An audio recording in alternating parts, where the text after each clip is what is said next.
250 CC में 50-60 तो होनी चाहिए।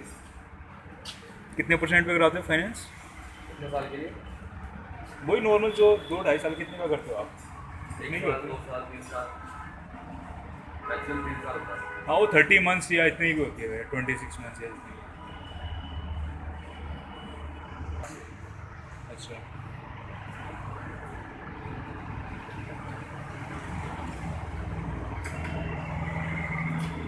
आज में दिक्कत तो नहीं आती भाई फाइनेंस में? आई बीम को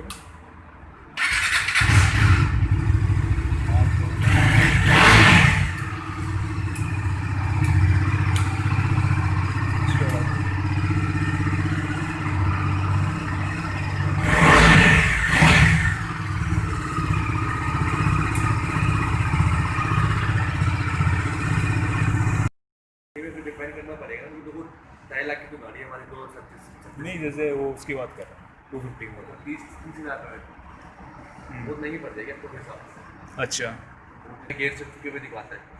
गेयर इंडिकेटर हाँ, गेयर इंडिकेटर ठीक है, ये ओडोमीटर भी यहाँ पर है। बाकी सारा आता है, इसमें रिव्यू करना है, साइड स्टैंड है, कितनी एवरेज दे रही है, कितनी माइलेज दे रही है, सब ये शो करता है। सही है।